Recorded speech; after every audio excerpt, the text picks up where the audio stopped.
But I am delighted that Nigel is doing overtime this evening. He's not working to rule or anything like that. He's stayed on to discuss this. Nigel, thank you for staying. Jacob, your optimism, that you respectfully ask people not to march as a mark of their Britishness. The problem is many of those marching hate us. They hate what we stand for, they hate our values, they have no respect for this country's history, for its background, for its culture, and what we're seeing is an aspect of multiculturalism that has failed horrendously. Well, integration is the key to successful race relations, and there's clearly a problem that has come from mass migration, 600,000 last year, meaning that integration has not taken place. No, it hasn't happened at all. In communities like this, there is no evidence of it whatsoever. But, Jacob, here's the point. These people are going to come to London on Saturday. Had the march been called off a few days ago, it might have been possible to maintain some sense of order in London. These people are coming. The question is, how do we deal with it? I think Mark Rowley, frankly, is being cowardly. I mean, after all, the Met banned an EDL march in East London in 2011 on the basis, there are known troublemakers on that march that could cause violence.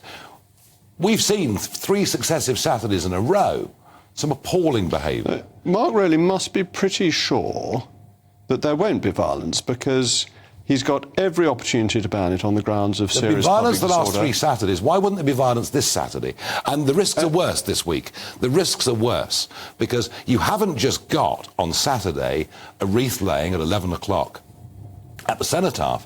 You go all around West London, there are divisional memorials, regimental memorials, and there'll be gatherings at veterans and all of those. And they don't all take place at 11 o'clock in the morning, do they? They take place at various times. All different times during the day. That's absolutely right. Sadiq Khan, by the way, who got rid of Cressida Dick, who has considerable power over the Met Commissioner, hasn't said a word, said, "Not me, Gov."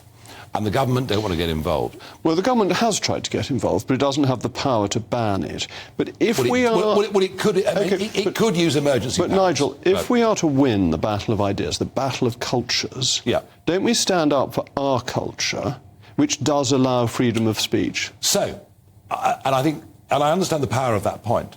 Equally, I fully understand. Well, we sacrificed a lot in World War so that we could agree to disagree. There's a compromise here.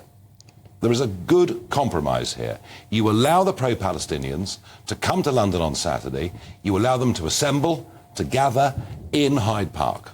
So that is yours, and you can have it from midday till 5 o'clock in the evening or whatever it is.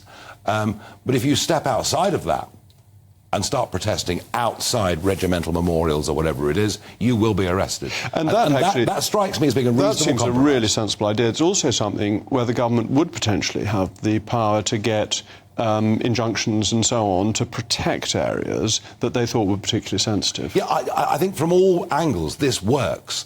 It's too late just to ban this march. Because people are already coming. They've booked train tickets, there are coaches coming from Dewsbury. Let's get back to Sir Mark Rowley's position, because he does have the power to ask for it to be banned, and the Home Secretary would definitely agree if she got the request. By saying that there isn't sufficient evidence to ban it, he must be confident, in spite of what you say over the last 3 weekends, that there won't be violence. Well, his force have been turning a blind eye to violence, turning a blind eye to people shouting jihad, turning a blind eye to many pro-Hamas messages. They've been turning a blind eye. Which are clear breaches of the law. Clear breaches of the law, breaches of the Terrorism Act, actually, in some cases. And they've been turning a blind eye for 3 weeks. And I guess he thinks, well, there are more of them than there are of us on the streets.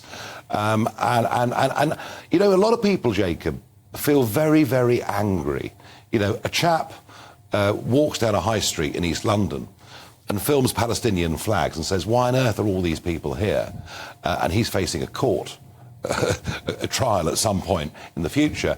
And there's a feeling that actually we're giving in again and again and again to the pro-Palestinian lobby. Whereas the law should be blind. Statues of justice always have justice blindfolded. Absolutely. And that doesn't seem to be what we're getting. No, but so, as I say, I think my idea for a compromise actually would suit pretty much everybody. Yeah, I think that's a very sensible one, and would allow freedom of expression to be maintained and law and order to be maintained as well, which is what we all want. Perhaps they'll listen, you never know. listen to you, Nigel. You never well, know. they had to in 2016. Anyway, thank you very much to Nigel.